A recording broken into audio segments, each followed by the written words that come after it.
Hello everybody, welcome to the Crystal Concept. This is Shubham and today we are going to start 9th standard Maharashtra board का maths 2 का complete question paper. So look at this is your question paper और इसको हम लोग अभी solve करने वाले हैं एक साथ मिलके. तो अगर आपको किसी का आंसर पता है तो आप पहले कमेंट सेक्शन में आंसर बताओ. तो आई एम वेटिंग कि ये पांचों आंसर क्वेश्चंस का आंसर आप कमेंट सेक्शन में बताओगे और फिर मैं आप लोगों को आंसर बताने वाला हूँ. तो क्या आप लोग रेडी हो? चलो बता दो जल्दी से, पॉज करो वीडियो को, सारे के सारे आंसर आप कमेंट सेक्शन में बता दो. अब मैं आपको आंसर बता देता हूँ. A quadrilateral having both pair of opposite side are parallel, उसको क्या बोलते हैं? पैरेललोग्राम. ऑब्वियसली यार आपको पता है पैरेललोग्राम ऐसा दिखता है. और पैरेललोग्राम का क्या होता है? दोनों अपोजिट, देखो ये वाला साइड इसके पैरेलल होगा और ये वाला साइड इसके पैरेलल होगा. तो अपोजिट साइड क्या होती है? पैरेलल होती है, इसको पैरेललोग्राम बोलते हैं. रेक्टेंगल में भी होती है, स्क्वायर में भी होती है, लेकिन पैरेललोग्राम इसके स्पेशल है. ठीक है ना? यहाँ पे रेक्टेंगल में एंगल 90 डिग्री वाले होते हैं फिर से, तो वहां पे ये कोई स्पेसिफाइड नहीं है. ठीक है. Every angle of rectangle is, rectangle का सारा एंगल कितना डिग्री का होता है? 90 डिग्री. कैसा होता है रेक्टेंगल? कुछ इस तरीके का होता है, आपने देखा होगा. और रेक्टेंगल की खासियत होती है कि सारे के सारे एंगल कितने डिग्री के होते हैं? 90 डिग्री होते हैं. बराबर. A quadrilateral is a dash if all the sides are equal, सारी की सारी साइड इक्वल हो जाए और ऑल एंगल कितने डिग्री के हो जाए ना, राइट एंगल मतलब 90 डिग्री का हो जाए, तो उसको हम लोग क्या बोलते हैं? स्क्वायर बोलते हैं. बचपन से पढ़े आ रहे हैं कि स्क्वायर कुछ ऐसा दिखता है जिसके सारे के सारे साइड सेम भी होते हैं और सारे एंगल 90 डिग्री के होते हैं. करेक्ट है? तो हमारा स्क्वायर हो गया. To construct a triangle condition are required, एक ट्रायंगल को बनाने के लिए कम से कम आपको तीन कंडीशन चाहिए. मतलब क्या? अगर आपको तीनों साइड पता है तो आप ट्रायंगल आराम से बना सकते हो, या तो आपको दो साइड पता है और उनके बीच का एक एंगल पता है तो भी आप ट्रायंगल बना सकते हो. इस तरीके से कम तीन. Sum of all angle of triangles, triangle के सारे एंगल का सम कितना होता है? देखो एक दो तीन, अगर ट्रायंगल के मैं सारे एंगल का सम करूँ ना, हमेशा 180 डिग्री निकल के आता है. ठीक है. नेक्स्ट क्वेश्चन है, आपको diagonals of rectangle are congruent. आपको एक रेक्टेंगल दे रखा है लेकिन उसके डायगोनल जो होते हैं उसको आप प्रूव करना है कि कॉन्ग्रुएंट है या नहीं. तो अगर आप रेक्टेंगल को अच्छे से देखोगे, यहाँ पे आपको डायगोनल दे है AC और BD. आपको ये प्रूव करना है कि AC मेरा BD के बराबर है. देखो इसमें बड़ा सिंपल फंडा है.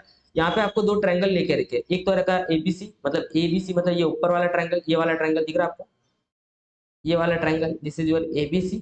और दूसरा यहाँ पे ट्रायंगल जो इन्होंने लेके रखा है, वो लेके रखा है यहाँ पे ये वाला, क्या नाम दे रखा है? DCB वाला, ये वाला ट्रायंगल.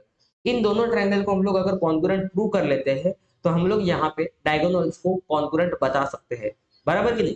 तो यहाँ पे सिंपल फंडा देखो अच्छे से, बड़ा सिंपली किया है लोगों ने कि जो हमारा AB है वो किसके बराबर है? DC के बराबर है. क्यों होगा AB DC के बराबर? क्योंकि रेक्टेंगल के जो अपोजिट साइड होता है ना वो बराबर होते ही हमें पता ही है. जो हमारा एंगल ABC है, देखो यहाँ पे एंगल ABC किसके बराबर है? DCB के बराबर है. क्यों? क्योंकि दोनों कितने डिग्री के हैं? दोनों 90 डिग्री के हैं. तो बोथ 90 डिग्री. ओके. और एंगल जो BC है, यहाँ का साइड जो BC है, वो दोनों ट्रायंगल के लिए कॉमन साइड है. ये तो बात समझ में आ गई आपको, दोनों ट्रायंगल के लिए क्या है? कॉमन साइड है. तो साइड BC किसके बराबर होगा?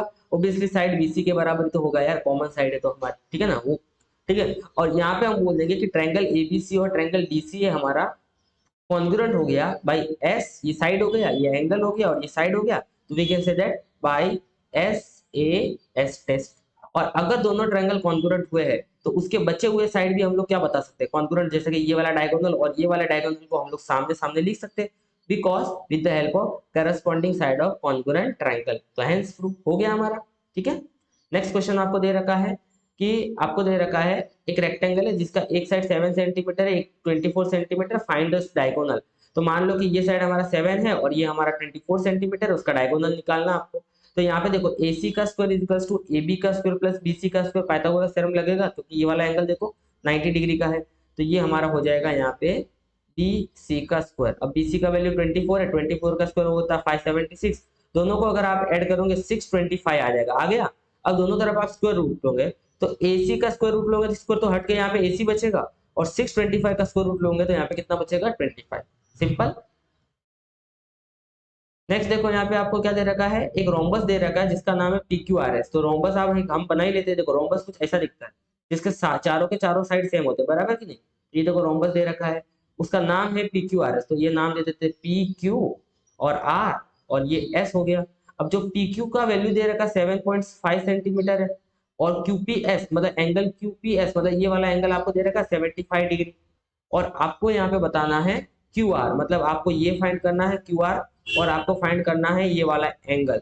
तो मुझे बताओ रोम्बस के अंदर जो अपोजिट एंगल होते हैं वो क्या होते हैं, कॉन्ग्रुएंट होते हैं, और रोम्बस के सारे साइड सेम होते हैं। तो अगर ये 7.5 है तो ये भी कितना होगा, ये भी 7.5 होगा। तो सिंपल है यार, all sides of rhombus are, पहले तो लिख दोगे क्या होते हैं, कॉन्ग्रुएंट होते हैं। यहाँ तो समझ में आ गया। ओके, फिर PQ is equal to QR होता है, तो ये 7.5 है तो ये भी मेरा 7.5 होगा। ये अगर ये QPS हमारे किसके बराबर होगा, ये हमारे होगा QRS के बराबर। तो अगर QPS मेरा 75 है तो QRS भी मेरा क्या होगा, 75 होगा। बता दिया था मैंने आपको डायग्राम में ही। ठीक है। Now diagonals PR and QS of the rhombus PQRS is 20 and 48 centimetre. इसको मैं अच्छे से प्यार से आपको समझाने वाला हूँ, ध्यान देना। पहले हम लोग एक रोम्बस बना लेते हैं बड़ा, जितना बड़ा बनेगा उतना अच्छा। ये देखो, एक बड़ा सा हमने रोम्बस बना दिया और इसमें हमने दो डायगोनल बना दिए। एक ये डायगोनल बना दिया मैंने, और एक हम बना लेते हैं ये वाला डायगोनल। बन गया। अब एक काम करते हैं, इस रोम्बस को नाम दे देते हैं, जो नाम आपको दे रखा है उसके हिसाब से। PQR और S मैंने नाम दे दिया अभी। अब अच्छे से देखो आपको क्या क्या गिवन है। आपको यहाँ पे दे रखा है diagonal PR and QS। PR का वैल्यू आपको अगर आप देखोगे तो जो पहला PR लिखा है उसका वैल्यू आपको 20 दे रखा है, तो PR का वैल्यू मैं 20 यहाँ लिख दूंगा। और अगर आप देखोगे QS का वैल्यू आपको दे रखा है 48, दूसरे वाले डायगोनल का वैल्यू आपको यहाँ पे दे रखा है 48, उसी कलर से हम लोग लिख लेते हैं यहाँ पे 48। तो आप बोलोगे कि PR का वैल्यू मुझे दे रखा था 20 और मुझे QS का वैल्यू दे रखा था 40, बराबर। अब आपको निकालना लेंथ ऑफ PQ, मतलब PQ मतलब क्या, PQ मतलब ये जो साइड दिख रहा है, ये साइड का लेंथ निकालना। अब आपको यहाँ पे एक चीज पता होना चाहिए कि जो डायगोनल्स होते हैं, किसके डायगोनल्स होते हैं, अपने इसके रोम्बस के, वो परपेंडिकुलर बाइसेक्टर होते हैं। तो आप लिखोगे कि ऑफ डायगोनल्स किसके, diagonals of rhombus are perpendicular bisector. Bisector का मतलब दो पार्ट में भी बंटते हैं और एक दूसरे के बीच में एंगल कितना होता है, 90 डिग्री का। अगर इस वाले एंगल का मैं नाम O देता हूँ, और ये वाला ट्रायंगल आपको दिख रहा है, ये वाला ट्रायंगल, मैं इस वाले ट्रायंगल में भी काम करने वाला हूँ क्योंकि 90 डिग्री पाइथागोरस थ्योरम में लगा सकता हूँ। एक बात और समझनी है आपको, एक बात समझनी है कि इस वाले ट्रायंगल को अगर मैं बाहर उठा के लिखूं, बनाऊं, देखो ये वाला ट्रायंगल को आपके लिए मैं बस ऐसे समझाने के लिए कर रहा हूँ, बराबर। अगर ये पूरा PR मेरा अगर PR दिख रहा है, यहाँ से लेके यहाँ तक मेरा PR अगर 20 सेंटीमीटर का है, तो मुझे बताओ कि ये जो PQ और ये बीच में हमारा O है, P से लेके O तक का कितना होगा, 10 ही होगा, क्योंकि डायगोनल एक दूसरे को बाइसेक्ट करता है। इजी है इतना। अगर मेरा यहाँ से लेके ये S से लेके Q तक 40 डिग्री है, तो मेरा O से लेके Q तक कितना डिग्री होगा, 20 डिग्री, आधा होगा, बराबर। और ये मेरा जो PQ है वो क्या है, साइड है जिसको मुझे फाइंड करना है। तो क्या मैं यहाँ पे पाइथागोरस थ्योरम लगा के फाइंड कर सकता हूँ क्या, हाँ। तो मैं अप्लाई करूंगा पाइथागोरस थ्योरम, बराबर। और मैं बोलूंगा कि जो मेरा PQ स्क्वायर है वो मेरा PO का स्क्वायर प्लस OQ के स्क्वायर के बराबर होगा। और मेरा जो PO स्क्वायर दे रखा है वो 10 का स्क्वायर है और OQ का स्क्वायर मेरा 20 का स्क्वायर है। और ये मेरा हो जाएगा 100, ये हो जाएगा मेरा 400 और ये मेरा हो गया 500। तो मुझे यहाँ पे PQ स्क्वायर मिल गया 500, लेकिन मुझे तो PQ निकालना है, तो मैं दोनों तरफ ले लूंगा स्क्वायर रूट। क्या ले लूंगा, स्क्वायर रूट। तो PQ स्क्वायर को भी डाल दूंगा स्क्वायर रूट के अंदर और 500 को भी मैं डाल दूंगा स्क्वायर रूट के अंदर। आपको पता है अगर मैं चाहूँ तो 500 को मैं ऐसे ब्रेक डाउन करके लिख सकता हूँ, देखो 25 इंटू 4 हो गया 100 और इंटू 5 करूंगा हो गया 500। तो ये PQ स्क्वायर का तो रूट हट जाएगा और यहाँ पे आपके पास अंदर बच जाएगा 25 इंटू 4 इंटू 5।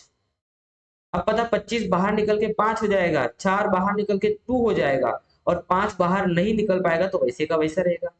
तो यहाँ से देखोगे 5 इंटू 2 10 हो गया और ये आपका रूट 5 आ गया। अगर आपको सच में मेरे एफर्ट्स अच्छे लग रहे हो तो चैनल को सब्सक्राइब कर लेना, अगर आप इस लेवल तक पहुंचे हो, ठीक है। और अगर आप इस वाले क्वेश्चन तक पहुंचे हो तो आपको कमेंट सेक्शन में 5 प्लस 20 का आंसर बताना है। अगर आप 5 प्लस 20 का आंसर बताते हो, मतलब इतना तो कंफर्म है कि आप वीडियो के इस पार्ट पे पहुंच चुके हो, आप में इतना पेशेंस तो है, ठीक है। वीडियो में एंड पे पहुंचने के बाद आपके पास कुछ नया चीज होगा, ये मेरी गारंटी है कि प्रैक्टिसिंग। तो आगे बढ़ते हैं हम लोग बिना रुके। नेक्स्ट सवाल हमें पूछा है पैरेललोग्राम है जिसका नाम है ABCD। तो लो हम एक काम करते हैं, ABCD नाम का पैरेललोग्राम बता लेते हैं। पी क्यू, सॉरी आदत हो गया PQ का ना, हमें ऑब्वियसली किसका बनाना है, ABCD नाम का बनाना है। तो हम यहाँ पे ABCD नाम का पैरेललोग्राम बना लिया और A B C और D, इस पे जो आपको एंगल ए दे रखा है वो दे रखा है आपको 3x+12, और एंगल जो बी आपको दे रखा है यहाँ पे 2x-32 दे रखा है, और आपको यहाँ पे फाइंड करने बोला है वैल्यू ऑफ x। अगर आप अच्छे से देखोगे वैल्यू ऑफ x, और यहाँ पे आपको एंगल सी भी निकालना है और एंगल डी भी निकालना है। आपको पता है कि अगर ये पैरेललोग्राम है तो पैरेललोग्राम के अपोजिट एंगल कौन सेम होते हैं, बराबर कि नहीं। तो अगर मैं यहाँ पे एंगल ए फाइंड करता हूँ तो मेरे को एंगल सी तो मिल ही जाएगा क्योंकि बराबर ही तो है। उसी तरह से एंगल बी किसके बराबर होगा, एंगल डी के। तो अगर एंगल बी फाइंड करता हूँ तो मुझे एंगल डी भी मिल जाएगा। और आपको यहाँ से पता है कि आपके एंगल ए का वैल्यू कितना है 3x+12, और एंगल एंगल बी का वैल्यू कितना है 2x-32। और आप देख पा रहे हो एंगल ए और एंगल बी आप पास पास में मतलब एडजेसेंट एंगल है, और पैरेललोग्राम के एडजेसेंट एंगल का सम होता है 180 डिग्री, मतलब they are supplementary to each other. तो मैं यहाँ पे बोल दूंगा कि मेरा जो एंगल ए है प्लस एंगल बी दोनों मिलके हो जाएगा 180 डिग्री। हुआ कि नहीं हुआ। तो एंगल ए का वैल्यू है मेरा 3x+12, और एंगल बी का वैल्यू है मेरा 2x-32, और दोनों मिल जाएगा 180 डिग्री। बिकॉज रीजन क्या लिखोगे आप, एडजेसेंट एंगल सप्लीमेंट्री होते हैं। शॉर्टकट में मैंने बता दिया, आप लिख लेना जरूर। 3x+2x होता है 5x, 3x+2x कितना हो जाएगा 5x। 12 में से 32, 32 में से 12 आ गया। आप देखो 32 बड़ा तो माइनस तो कंफर्म आने वाला है, और 32 में से 12 आ गया तो आई थिंक 20 बचेगा, बचेगा कि नहीं बचेगा। ठीक है, तो ये हमारा हो गया 20 = 180। अब ये देखो -20 उधर जाके हो जाएगा +20, तो 180 के साथ आ गया +20, और इधर हमारा 5x बच गया सिर्फ। अब आप बताओ 180 + 20 हो गया आपका 200, और यहाँ पे आपका आ गया 5x। अब यहाँ पे 5 मल्टीप्लाई में तो इधर आके क्या हो जाएगा, इधर आके आपका हो जाएगा डिवाइड, 5 1 जा 5 4 जा, और ऊपर का एक जीरो बचेगा। x का वैल्यू आपका लगभग 40 आ गया, आया। अब x का वैल्यू अगर 40 आया तो क्या आप यहाँ से x का वैल्यू 40 पुट करके a का वैल्यू निकाल सकते हो। अगर देखो मैं a का वैल्यू आपको निकाल के बताता हूँ, a = 3, x का वैल्यू की जगह पे मैं यहाँ पे 40 लिखने वाला हूँ +12, और आपको पता है ये 120 होगा और ये हमारा 12 होगा। ये 120 + 12 आई थिंक मेरे हिसाब से कितना हो गया, ये हो जाएगा आपका 132 डिग्री। तो एंगल ए अगर आपका 132 डिग्री है तो एंगल सी तो अपोजिट एंगल है, तो एंगल सी हमारा 132 डिग्री होगा, होगा कि नहीं होगा। उसी तरीके से आपको यहाँ पे x का वैल्यू 40 पुट करके b निकालना है, और b निकालने के बाद आपको कमेंट सेक्शन में, अगर आप कमेंट सेक्शन में d का आंसर बताते हो इसका मतलब आपने मेरी इज्जत रख दी है। इतना पेपर बताने के बाद आपको चीजें समझ में आ रही है और आपको अच्छा भी लग रहा है, कॉन्सेप्ट भी आपके क्लियर हो रहे हैं। ठीक है, तो I am waiting for answer angle D, angle D I am waiting. Okay, next. ये कुछ मैं एक्स्ट्रा क्वेश्चन आपको करवा रहा हूँ क्योंकि मुझे लगता है कि ये वाले आपके यूनिट टेस्ट में पक्का आएंगे। रेडियस ऑफ सर्कल है 10 सेंटीमीटर है, मतलब यहाँ पे आपको एक सर्कल दे रखा है और इसका रेडियस जो दे रखा है वो आपको 10 सेंटीमीटर दे रखा है। ठीक है ना, तो इसको मैं थोड़ा सा अपने तरीके में को पता है इसको कैसे बनाना है, ध्यान रखना है। और ओके, पहले इस क्वेश्चन को पूरा हम पढ़ लेते हैं, ठीक है, फिर ही बनाते हैं इसको। रेडियस ऑफ सर्कल 10 सेंटीमीटर है, कॉर्ड लेंथ 6 सेंटीमीटर है, the length of the chord. आपको यहाँ पे क्या लिखा, distance of the chord from the centre. मतलब मैं समझाता हूँ कि मान लो ये हमने एक सर्कल बनाया बड़ा सा, और यहाँ पे हमने एक कॉर्ड बना दिया। कॉर्ड आपको पता ही क्या होता है, बराबर कि नहीं। और ये हमारा सेंटर है, ठीक है। तो कॉर्ड से लेके, सेंटर से लेके कॉर्ड तक का जो दूरी है वो आपको फाइंड करना है, बराबर कि नहीं। Distance of chord from the, okay sorry, ये तो आपको दे रखा है 6, मतलब सेंटर से लेके कॉर्ड तक का दूरी आपको 6 दे रखा है, ठीक है। ये ओ मान लेते हैं, ये ए, ये बी, और ये सी हम मान लेते हैं, ठीक है। और रेडियस ऑफ सर्कल आपको दे रखा है 10 सेंटीमीटर, ओके। और आपको निकालना है लेंथ ऑफ कॉर्ड। क्या मैं यहाँ पे अगर ए बी का वैल्यू निकाल देता हूँ, ये देखो ये ए बी का वैल्यू दिख रहा है, ए बी का वैल्यू निकाल देता हूँ और उसको डबल कर दूंगा तो मुझे ए सी का वैल्यू मिल जाएगा। क्योंकि ध्यान रखना कि जो परपेंडिकुलर होता है वो हमारे कॉर्ड को क्या करता है, बाइसेक्ट करता है, मतलब दो हिस्सों में बांटता है। ये कॉन्सेप्ट आपको ध्यान रखना है। सेंटर से गिराया हुआ परपेंडिकुलर हमारे कॉर्ड को दो हिस्सों में बांटता है। तो क्या यहाँ पे आपको ट्रायंगल दिख रहा है अंदर के तरफ, जो ट्रायंगल का नाम हमने दे रखा है ओ ए बी, जिसमें बी 90 डिग्री का, ये 10 सेंटीमीटर है, ये 6 सेंटीमीटर है, ये हम फाइंड करेंगे और उसका डबल कर देंगे तो हमारे को पूरा ये एसी नाम का कॉर्ड मिल जाएगा। तो शुरू करते हैं। तो हमारा टारगेट है कि एसी का वैल्यू होगा 2 इंटू ए बी। तो जो भी आप ए बी निकालोगे पुट करो, उसको दो गुना कर दो। तो पाइथागोरस थ्योरम लगाना है, सामने दिख रहा है एओ का स्क्वायर इज इक्वल टू ओबी का स्क्वायर प्लस ए बी का square. I hope so Pythagoras theorem लगाने आपको आता होगा अभी। ये 10 का स्क्वायर, ओबी का स्क्वायर अगर मैं बोलूंगा तो वो 6 का स्क्वायर, सॉरी इधर इक्वल टू आएगा बराबर, और प्लस ए बी का स्क्वायर। अब बताओ ये 100 होगा, 6 का स्क्वायर इधर आके हो जाएगा -36, और ये ए बी का स्क्वायर हो जाएगा 64, ये आई थिंक 64 बचेगा, ये ए बी स्क्वायर बचेगा, और यहाँ से मैं स्क्वायर रूट लूंगा तो ए बी का वैल्यू मुझे 8 मिल जाएगा। तो अगर ए बी का वैल्यू 8 मिला तो ए सी का वैल्यू मुझे कितना मिलने वाला है यहाँ पे, तो आप बोलोगे 16 मिलने वाला है। सिंपल था। 16 सेंटीमीटर, यूनिट लिखना मत भूलना, ठीक है। नेक्स्ट सवाल। ओके, ये वाला सवाल मैं आप लोग को होमवर्क में देता हूँ। इसमें सेम पाइथागोरस थ्योरम लगाना है, आपको निकालना रेडियस ऑफ सर्कल। देखते कितने लोग इसका आंसर कमेंट सेक्शन में कर पाएंगे। ओके, 2-3 क्वेश्चन मैंने जो रखे हैं आपके लिए, ध्यान रखना उसमें। A pair of concurrence of angle bisector of triangle is called. देखो ये हमारा ट्रायंगल है और आपको पता है ट्रायंगल में एंगल्स होते हैं, तो इस एंगल में से एक ऐसा लाइन ड्रॉ करना है कि ये एंगल को 2 हिस्सों में बांट सके। इसको हम बोलते हैं एंगल बाइसेक्टर। और जहां पे तीनों एंगल के बाइसेक्टर जहां मिलते हैं उस पॉइंट को बोलते हैं कॉन्करेंसी पॉइंट। उस कॉन्करेंसी पॉइंट को हम लोग बोलते हैं इन सेंटर। क्या बोलते हैं? इन सेंटर, ध्यान रखना, ठीक है। The circle passes through all vertices of triangle. एक ऐसा सर्कल है जो ऑल वर्टाइसेस ऑफ ट्रायंगल को पास करके जाता है। मतलब ये देखो, ये सर्कल है, ऑल वर्टाइसेस ऑफ ट्रायंगल, मतलब ये पूरे हर वर्टाइसेस ऑफ ट्रायंगल को टच करके जाता है। तो उसको हम लोग यहाँ पे क्या बोलते हैं? उसको बोलते हैं हम लोग सरकम सर्कल। क्या बोलते हैं? सरकम सर्कल। इन सर्कल नहीं बोलते, इन सर्कल इसको बोलते हैं। देखो, इन सर्कल इसको बोलते हैं। गलती होती है बहुत सारे स्टूडेंट्स से, मतलब जो सर्कल ट्रायंगल के अंदर है, ठीक है।